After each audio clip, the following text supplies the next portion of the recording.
first thing that we see here is a flight into eastern Tibet. Hannah and I spent 10 days very sick in Chengdu, in the western Chinese town, and now we're going further west into Tibet. And the mountains that you see here are actually the Himalayas. Just a few of them are Chinese, the rest of them are Tibetan. They are actually a continuation of the Himalayas, but instead of going east-west as the Himalayas do, they go north-south. You see here how we begin to land. And the next picture you see is Dharma wheel, the wheel of truth, on the holiest place in Lhasa called the Jokang. Here are some of the different traditional Tibetan ornaments that you see. The last one is a Kalachakra symbol, and here you see the Tibetans doing what they've been doing for the last 1,000 years.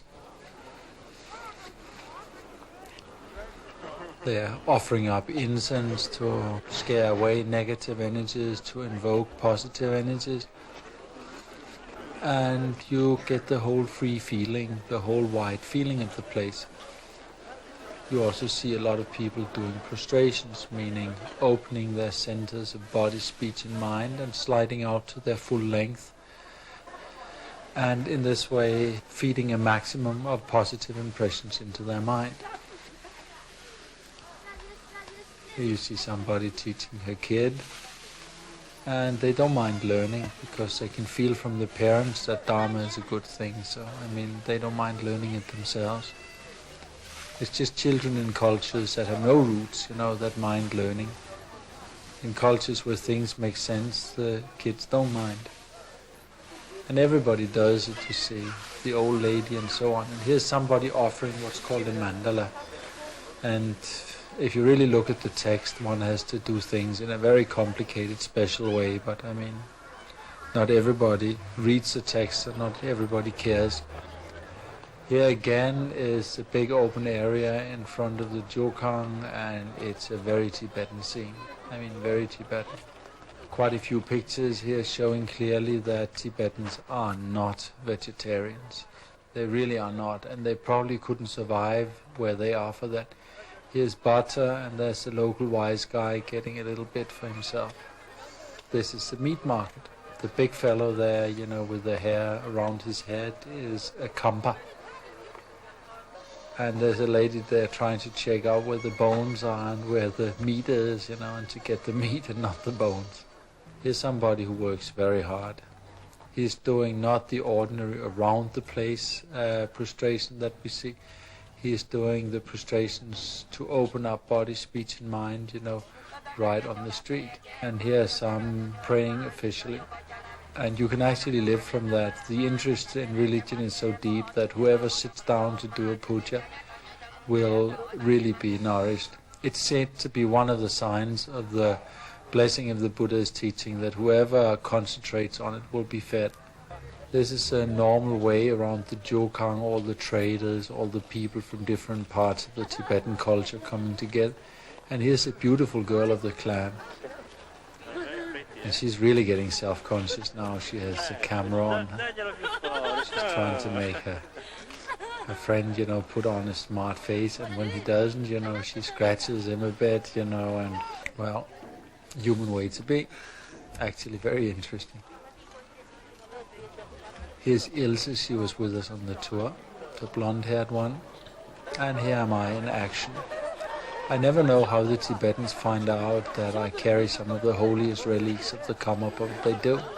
They come up, say Lama, put their heads in front of me. And I probably blessed people last life also, because whether I want to or not, suddenly my hand is out there touching them, and then to really make it less personal, and because it's more important for the people to really be touched by these relics, and I get them off my chest and start touching them the way I do here.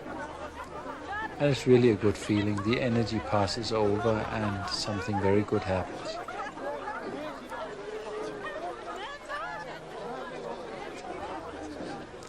And I always make sure that people don't just believe, but that they know where the things come from and what they are.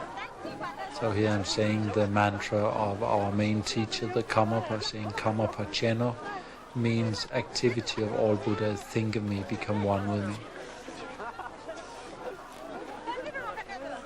And everybody is happy and it has a lot of meaning.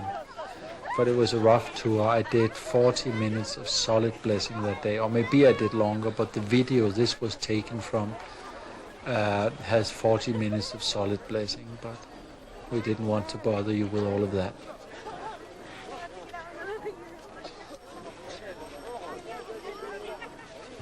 Here we see the churd, which is a meditation of actually cutting all attachment and offering all of our body to whoever wants it.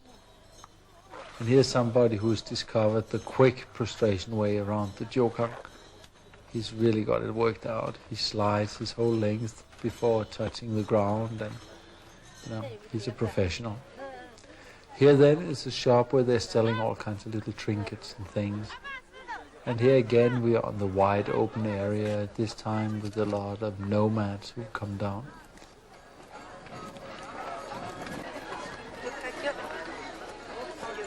This lady here is giving a tsatsa, a form containing 3 Buddhas which prolong our life. And here's a poor boy, who's really in trouble with the scabs on his hand and who's sitting there begging. People are constantly moving around the jokang, and here we see them moving underneath the potala with a great view of that place. It's a beautiful palace, but we were in there, I was in there a couple of times, and I detected no blessing at all.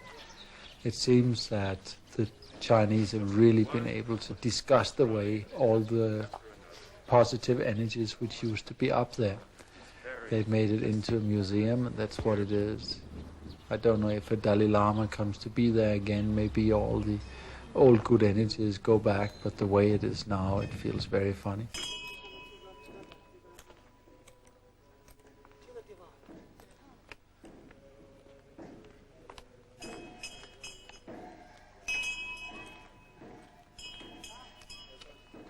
Here again are some of the roofs where the different Dalai Lamas are lying, their remains, their bodies, often in very special forms, not decomposed, but in complete shape, and sometimes with hair and nails still growing, are lying there.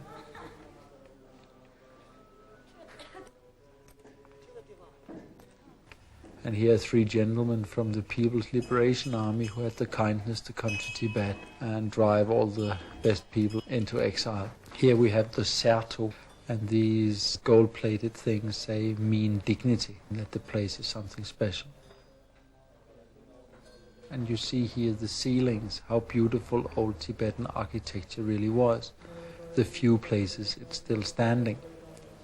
Here we have a view over the Lhasa Valley in different directions. And here is the Chinese town. The Chinese town has absolutely no culture, and there's no connection between the Tibetans and the Chinese. I met Chinese who had been in Tibet for 10 years. They couldn't even say hello in the language of Tibet. And here is a path around the potala where people go around again and again. You see them here. Here's the backside of the potala.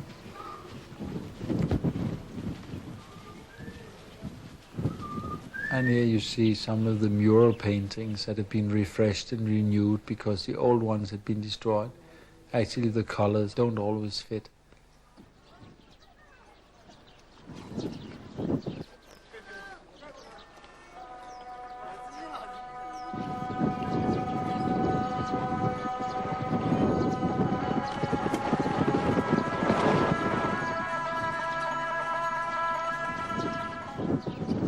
Now we come to a place where there aren't many houses standing, but which the Buddhas didn't leave. It's a place called Tsurbo. It's the main seat of the Karmapas, of the first incarnate Lama of Tibet, and the greatest yogi of Tibetan Buddhism. And his monasteries were destroyed because his people were heroes. Most of his students were Kampas, and they fought the Chinese hard and direct. And for that reason, afterwards, the massive monastery was destroyed more than most other things. You see it here. But you also see some of that which has been rebuilt. The white building there is in the process of becoming a beautiful big temple. And every cent that we Westerners have been sending there, and Hannah and I brought a lot of money, and Bokatulko especially really gave a lot of money. Every cent that was spent there is coming to very good use. I mean, very good use. Here you see some of the ruins. They brought out the proletariat from Lhasa every week, and at gunpoint they forced them to destroy the place over the period of a year and a half. An old nun was hiding in the mountains and she cried her eyes out. She saw it all. Here are some of the statues that were destroyed. You can still see the fine proportions of the bodies. And I've made some blessing strings there, and I'm going around to have them blessed at the different places because the energy is really still there. Here you see what I think of the Chinese and their destruction. And now we go on through the different walls. Here's a small place where the first Karmapa Dusum Chempa meditated, and which has been restored, and inside it, you will see in a moment, is a picture of Dusum Chempa. There he appears. It's actually quite amazing that he should appear like that, because there's no light in there, and we had no source of light on the camera. It's really like a blessing that it could be photographed. And here's Hannah, and we're all putting money in there. And some more ruins.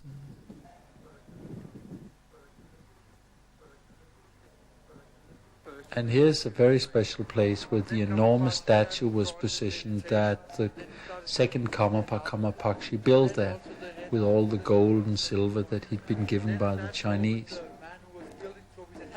And here you see how a smart man gets some of the relics, to see how quickly I put the Tibetans in a position where they have to give it to me.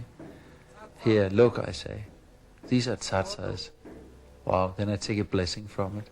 Can I get one? Then afterwards, because I feel a bit bad, I start showing my own blessings, right? I show my relic box, which His Holiness the Karmapa has filled himself, and I tell what's inside it. And here we see some more destruction. It's from the part of the temple made by Jalsa Rinpoche, apparently blown up by dynamite. And here we see Hannah pointing out some of the signs in the stone. You know the story? Yeah, I do, yeah. Yeah, well, the horn didn't get bigger and Milepa didn't get smaller. But he was there and he was singing to Retumpa. From Milarepa's story, right? You could follow that. 1,000 years ago.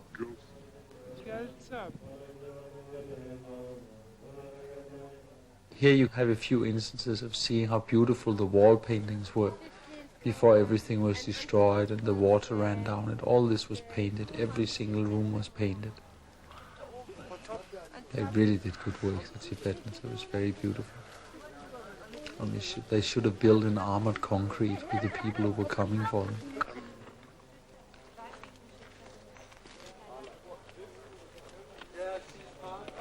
More destroyed places. And here the retreat place which has been built up. As true Kagyus and followers of the Karmapas and the Milarepa, then the first place we always build are the retreat places.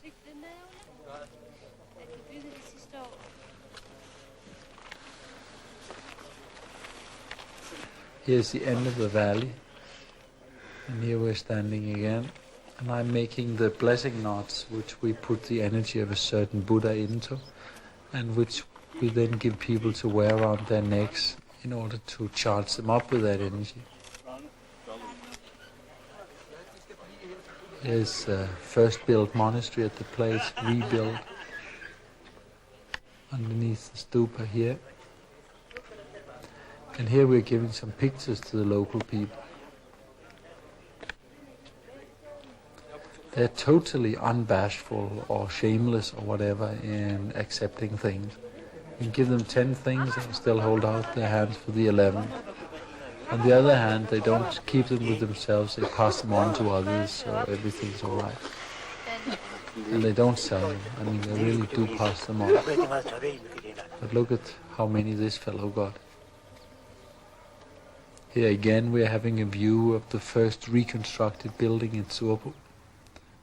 This is the entry. These are 2 of the 4 guardians guarding the 4 directions.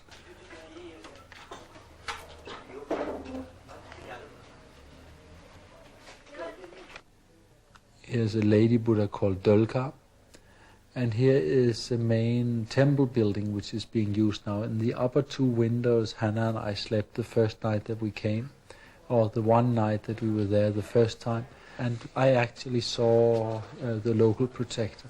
It was a blessing and a shock at the same time. It was amazing. Here we see some of the fine temple scrolls. And what I'm doing there with bowing down actually means opening the energies of body, speech and mind to all the Buddhas. This is what the thing means. Here behind the glass are some of the Buddhas of the lineage. There's Dorji, Chang, Tilopa, Naropa, Marpa, Milarepa, Gambopa, Karmapa, whom we have here. This is Gambopa. This is Milarepa. This powerful one is Marpa. Here again, the retreat place up on the hill. This is nearly 5 kilometers altitude. Here's Drupal Dechin. He is a true and remarkable yogi. I mean, true and remarkable. Great teacher. Here are some of the luxurious beds used, just to make sure you don't sleep too long in the morning. And here we are looking from the retreat center down over Turku and the Turku Valley. It's a very good view. And here's Mahakala. Mahakala is a great protector of our lineage. It's an immensely powerful Buddha aspect. And he is here, you know, at the cliff or at the rock entering into the Turku compound. And his blessing is beyond words. He's very, very special. He saved my life several times. Here on the way back, we are at a spontaneously arisen Chenrezig statue. While Hannah is explaining in German, I'll translate it here. In 1959, the whole lower part of this spontaneously arisen statue disappeared. And as soon as they were allowed to start building again, it came out once more. And here is the summer palace of the Karmapa, and we are just taking blessings from his special life tree. We are scratching little pieces of wood and so on that we bring back to our friends as a blessing. And most centers in Europe and America, especially the one in Marin, already has things like that.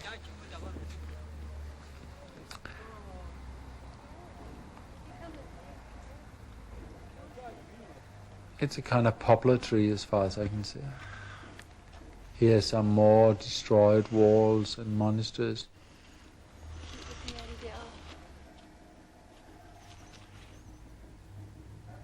And here is a picture of a while after the money that Bokatulku and we gave actually made them able to hire people, and the new more free directions of the Chinese allowed for people to work and even live near the place. We were out there with 35 people working hard, and some of the pictures you'll be seeing here was from the time when we were there.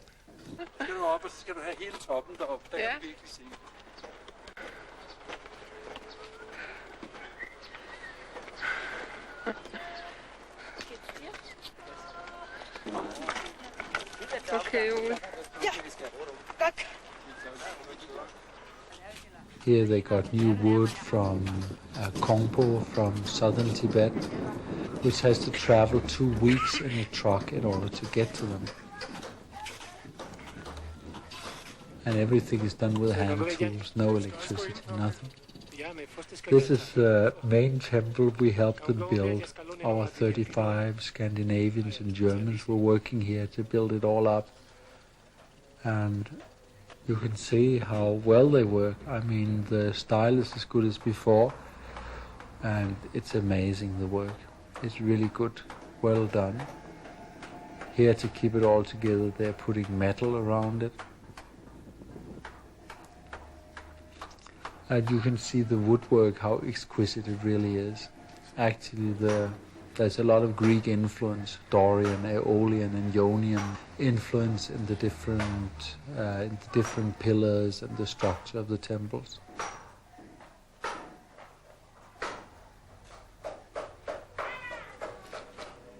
And it's well made.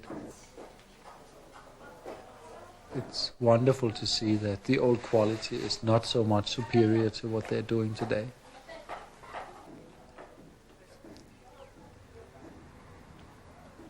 Only thing is, not getting any cement, they have to put earth between the different stones, but again that doesn't matter if there are stones enough and it doesn't rain. And usually it only snows, it really doesn't rain.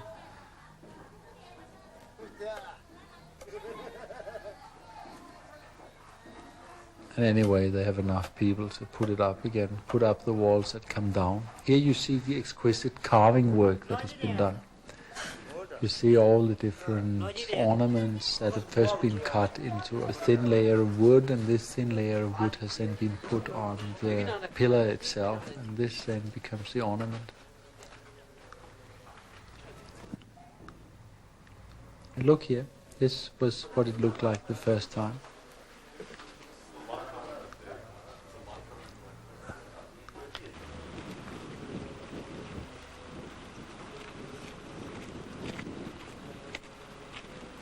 And here one of the group pictures that Tibetans always like so much. And the little fellow in the front we call the beaver.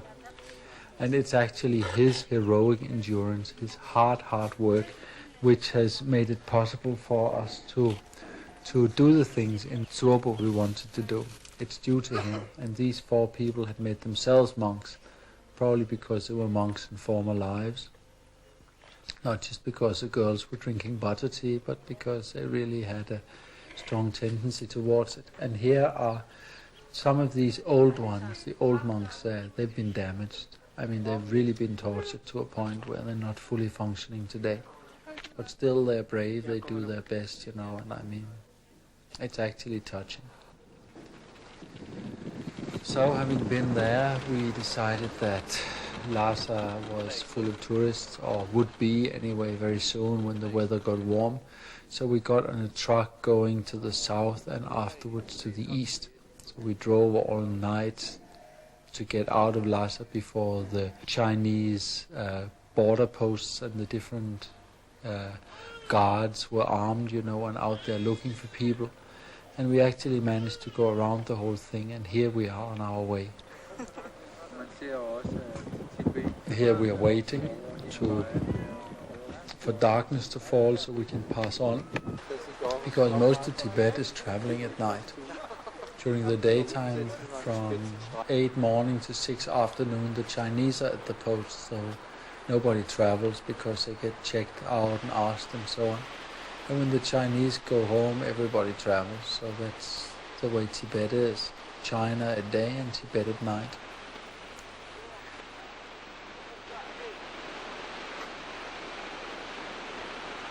This fellow here in the frock or apron, it's called, he had done the whole way to Lhasa on prostrations.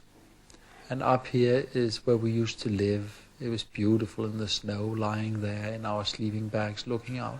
Here Hannah is fixing some things. And here we're getting some nice food. We brought our own protein powder and a few other things that Westerners liked, because we didn't like all the greasy fat things that the locals ate.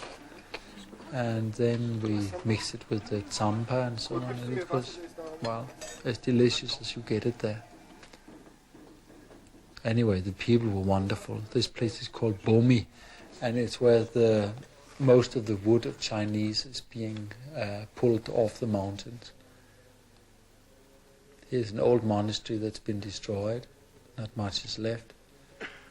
all the holes you always see is where the different planks used to go through to hold the ceiling.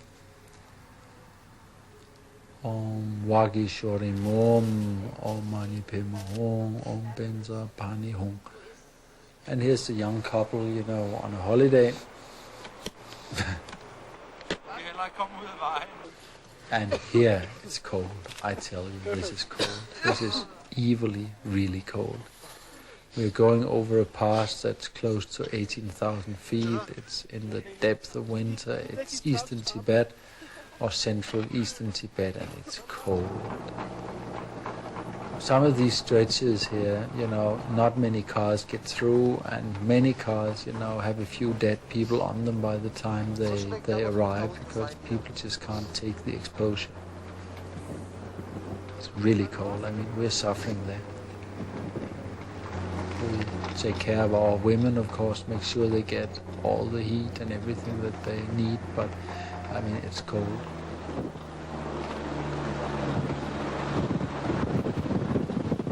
Here we've just been in a place called Chamdo, and now we are on our way. We had to flee the town because the police started looking for us, so we had to very quickly, when nobody looked, get on the back of a truck, and we are now driving up towards a place called Karma Kagyu. In one day we are driving as far as we can on a truck, and after that there are 2 days of horse riding.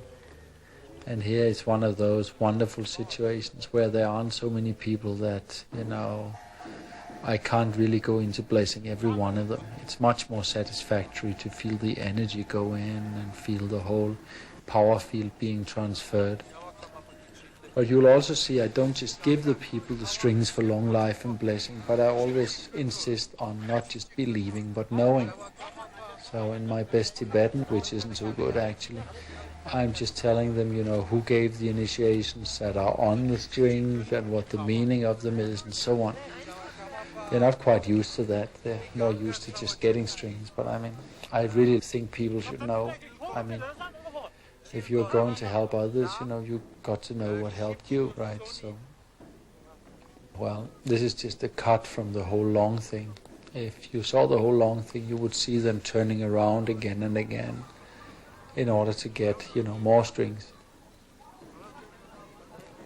This is second to last stop on the way before no car can drive anymore.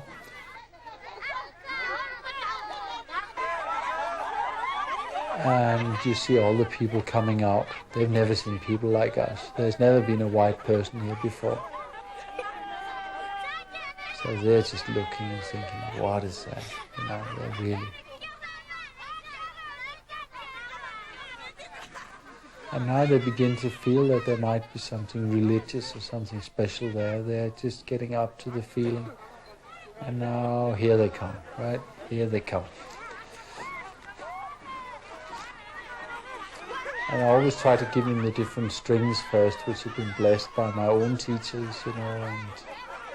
But after a while, then that isn't enough.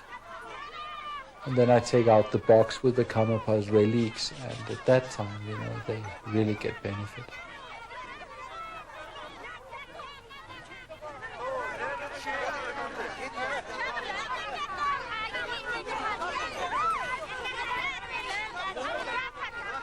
They all push, but there's not an angry face, there's not a bad feeling among any one of them. They all do their best, and what they get is blessing, and what they don't get is purification.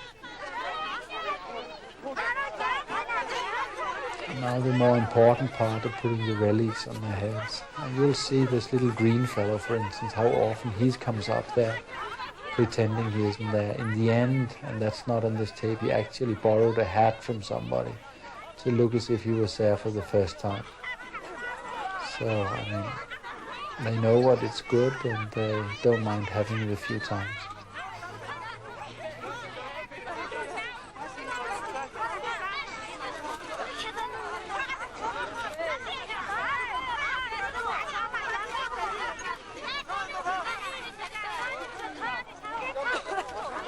It took a long time. It's just a bit of the whole situation here, but it's enough to get an idea.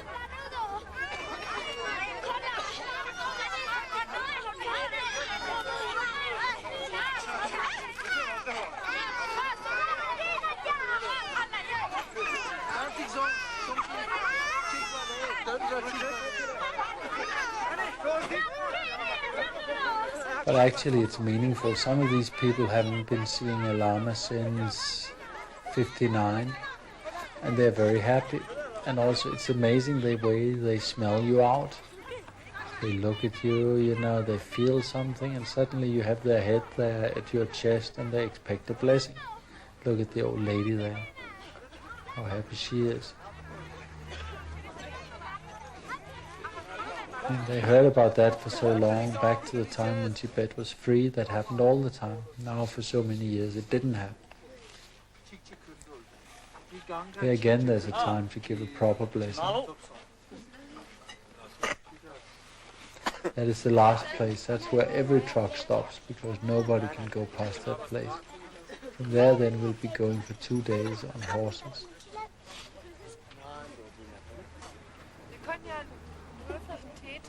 And all the blessings on horses nobody could photograph, because Peter's horse was so wild that he was thrown, that, you know, he had enough trouble just staying on it.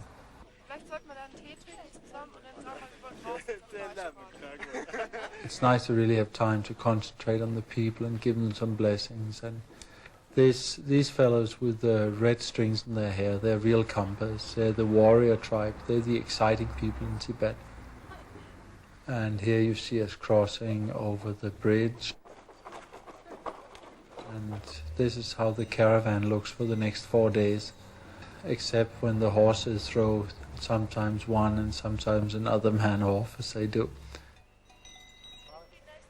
And here, after a night at a place called Karma Kagyu, we are now here at the last stretch, icy stretch, where we have to walk on a river before we get to Karma Kagyu. And here everybody is waiting for us.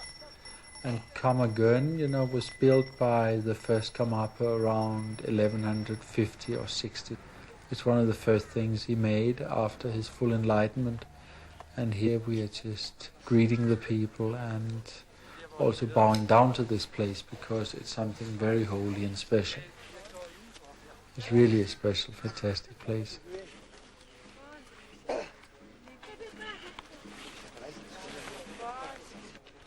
Here we see that there isn't as much destroyed as we're used to. The Eastern Tibetans are braver than the Central Tibetans. They would defend their things and their people more. And of course, Chinese could come like thieves in the night and blow up a few things, but as soon as the Tibetans knew what was happening, they started shooting them, so they had to get out again. And here are some of the very fine tankas that have been preserved. They really have a fine collection of that. All the scrolls hanging there, exquisite work, much of it in the Karma Kagyu style, the style made by the 8th Karmapa. And here, you know, I'm just looking at what they read and praising the locals, saying, very good place. And here the monk there, who's a very important man for the resurrection, he for the first time sees a camera. He'll be looking into it a few times later also. And here we are, you know, we are passing on the information, we are telling them what had happened. And this strong man here, he's amazing. He is really a protector of the Dharma.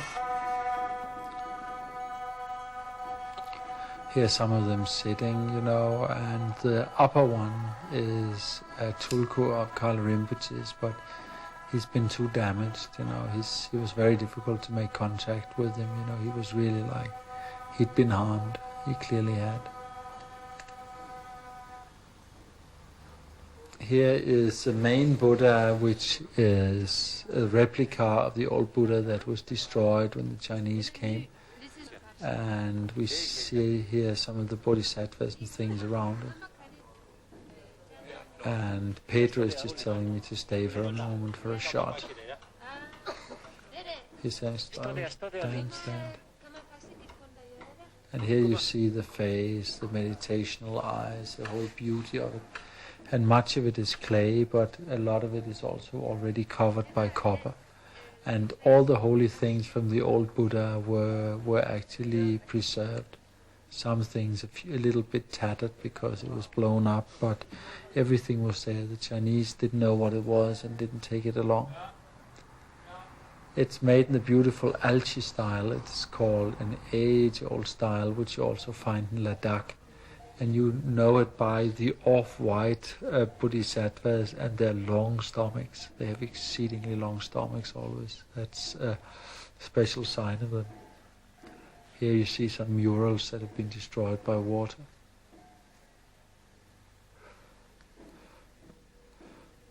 And here we are looking up, and I'm telling the monk a lot of things he knows already, of course, because he lives there, he's always been there.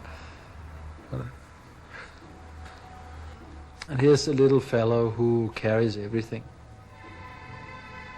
He's not weak. I hope he gets overpay, he gets overtime. He's been down there holding the thing for a long time. Here we see the bottom of the statue with the stairs leading up there, which I was just standing on. And Hannah looks very pleased, as she always does when good things happen, and actually so do I. And here's where they do the Mahakala pujas all the time. But actually, during the years where everything was suppressed, they lost some of their style. Their pujas are not as good as they are among the exiles. So they'll have to have some people come up from India and teach them again.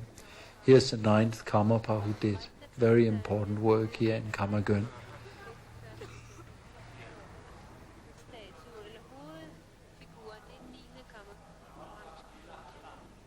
Here we have him again, 9th Karmapa. And here the others of the lineages who've been carrying the blessings down to here a modern wooden shrine for the books, and here again the 9th Karmapa.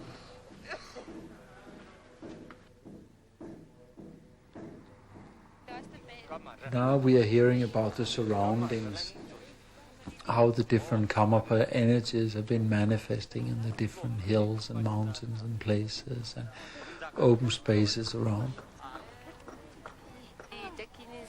And here we see that the monk did discover the camera. Now he's looking for it all the time.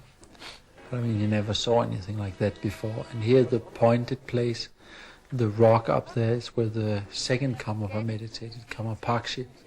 And the half-moon shaped part of the mountain above the roof is one of the signs that Gambopa gave the first Karmapa when he told him where to make monasteries. He said, look for a place like that.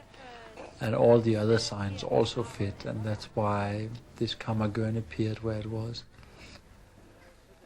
Here's some stones where I honestly don't remember what they mean. There are some special signs and impressions on them, but I don't know. And here's Hannah. Karmapakshi came from China, and then the king of Horde requested him, to work for the benefit of all beings. And as a sign, as an auspicious sign, then he made this seat. And all the Karmapas, since the 2nd Karmapa, whenever they have shown the crown, they have shown it here, when they came to this place,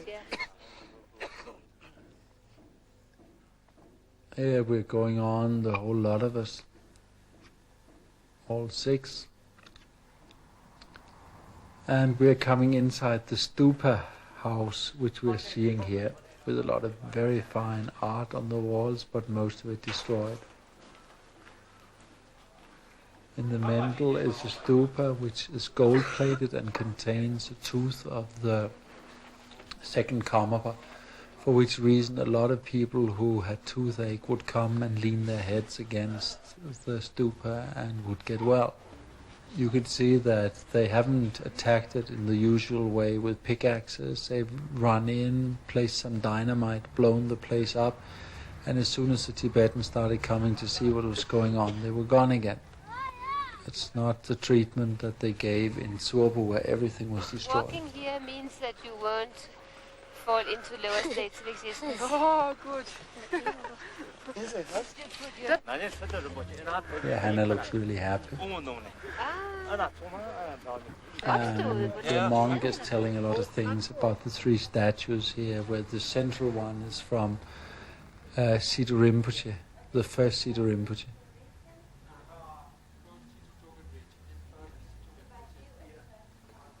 And the other two are from other great lamas. I don't remember who.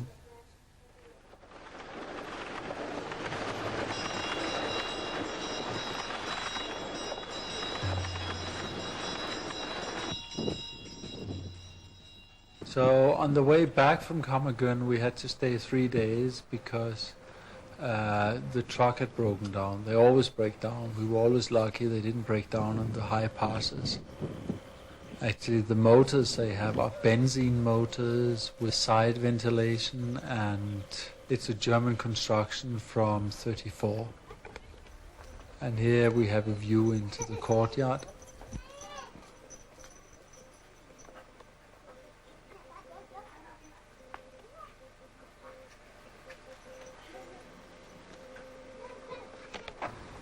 And you can see the different kinds of stairs that they use, and actually the people there really became our friends. Here comes the upper courtyard.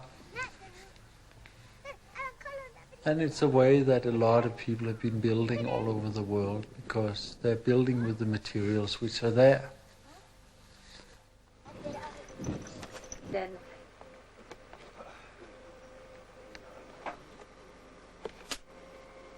And here is the mother of the company, Hello? who is now being wakened up, and her reaction is totally natural. She's a very special woman. In a moment you will see Hannah and I were meditating somewhere. We were not involved, but you will see how our friends from the tour are washing them, giving them all kinds of fine ointments for hands. First they were amazed to see what modern soap could do to the color of their hands, right? And secondly, they really enjoyed having some nice smelling oils and perfumes on them. And here's the local beauty. The up-and-coming beauty, the daughter there. She seems to have a happy mind. She probably have a really good life. And while they were asking for blessings upstairs, somebody slaughtered a sheep downstairs. That's how it works. And here they're getting it out of its good skin.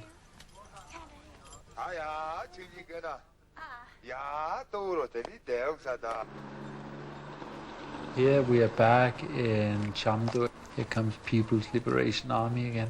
We are too far from Lhasa for them to send us back, so we don't really care. And of course they can feel that, so they don't even bother us. Here are the Chinese areas that they built, much richer and much more beautiful. They built in China. A colonialist has to look nice, of course. But the Chinese have no contact with the Tibetans, and the Tibetans not with the Chinese. Oh, there were the toilets of the place we stayed at, the hotel we stayed at. They gave me constipation because I just couldn't go there. They were really evil. And now we are in a car again, and actually this part of the trip from Chamdo to Derge, we managed somehow to get hold of an old bus, and that was luxury. The mountains here are high.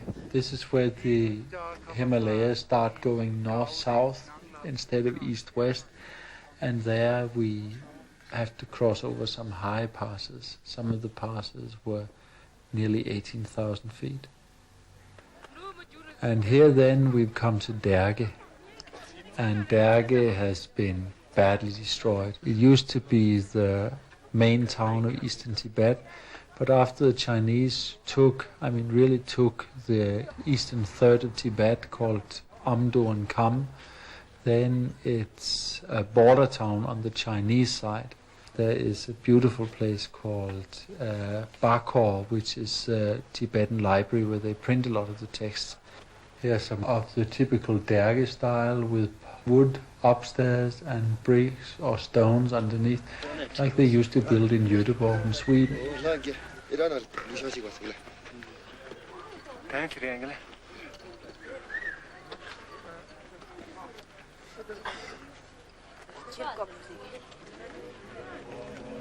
And here you see the building of the Bakor, how people walk around. I'm just explaining some things about what's happening in the West. And you see the people, the Kampas, they're really the right kind.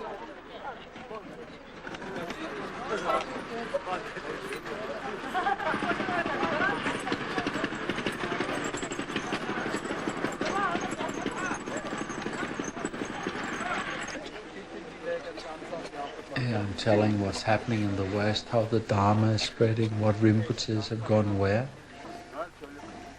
And it's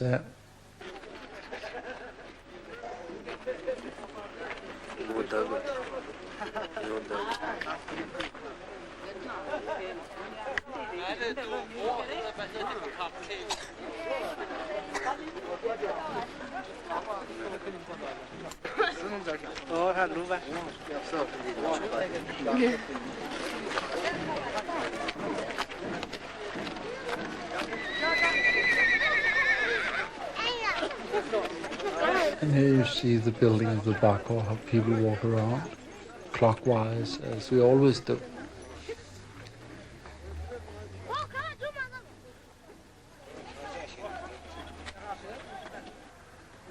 And here's a newly built stupa, which is actually very well made. Another view over there, where mainly the Tibetan houses have flat roofs and the Chinese houses have pointed roofs.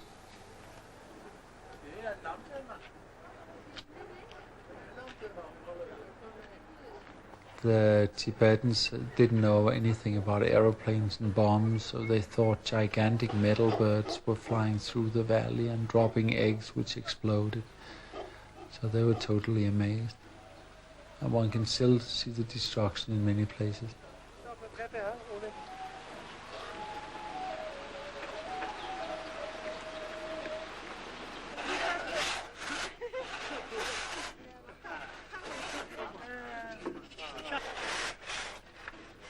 Every Chinese and also Tibetan town has some big loudspeakers that are constantly noisy from 6 in the morning till 6 or 8 in the evening, and they really make noise. Propaganda music the whole time.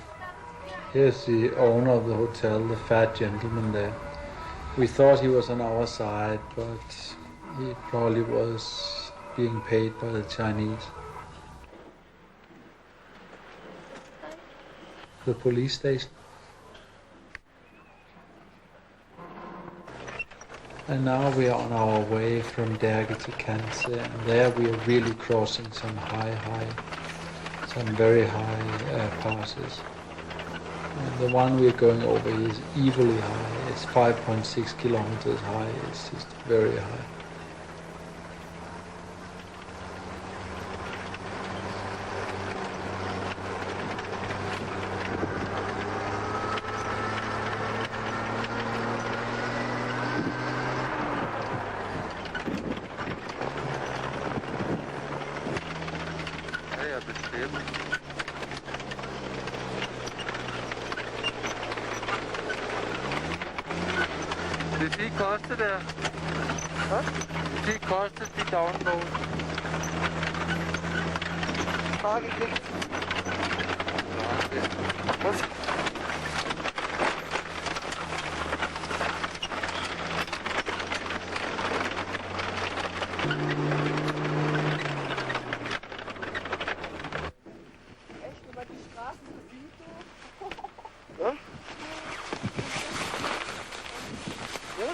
Er det varmt?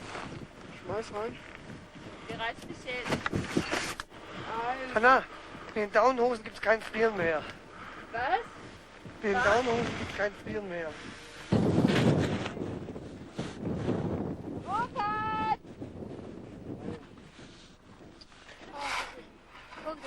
And here now we actually arrived in Kanse.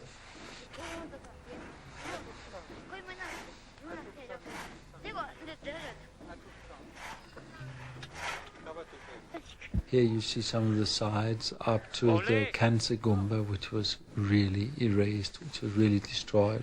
This part of Tibet they destroyed already in the winter of 50-51, when Mao Zedong was afraid of some of his generals who were too close to Peking or Beijing. He sent them into Tibet to get rid of them, and they then really laid waste Tibet. People come to the door, they knock on the door, they come in for a blessing.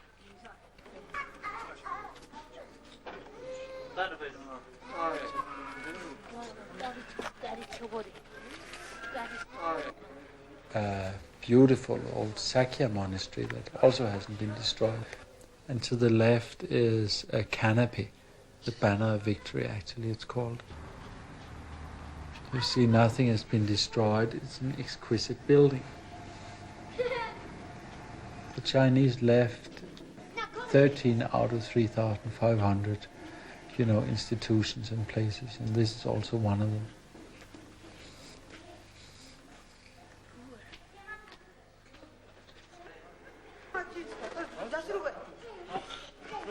Here is one of the protectors, also a Mahakala form, really powerful. Here's a prayer wheel that's being used, and one visualizes that from the text and the mantras inside, a stream of light emanates out and it touches all beings and brings them every happiness. Just benefits them in every way.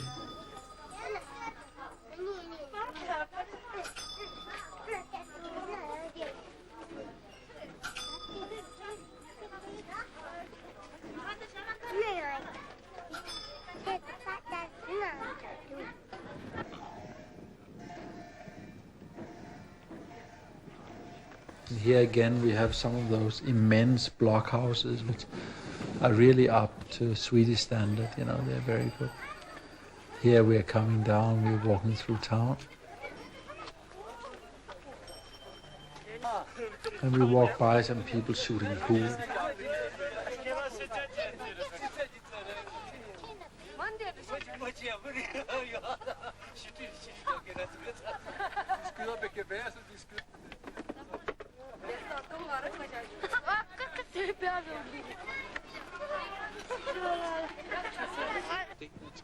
And here's some more views.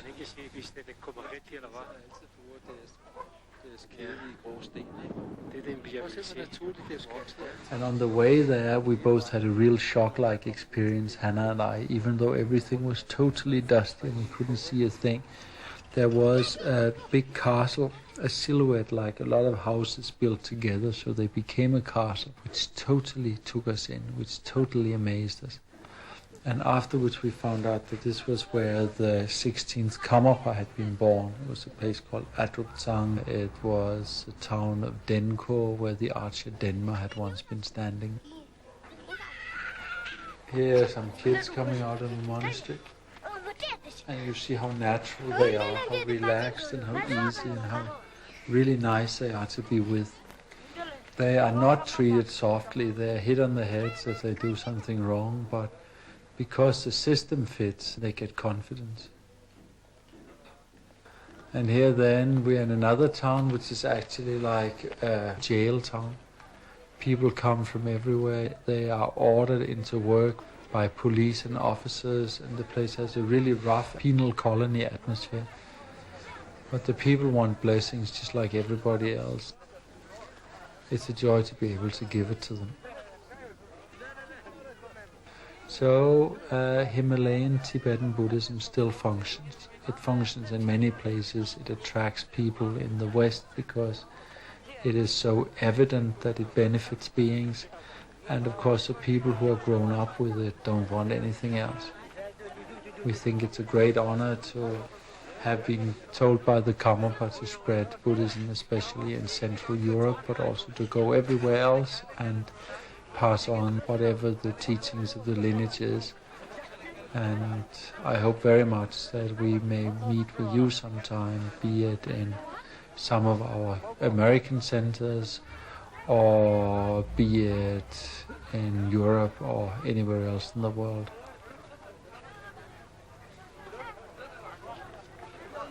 I really hope we shall be able to meet and share some of the good energies of the lineage together.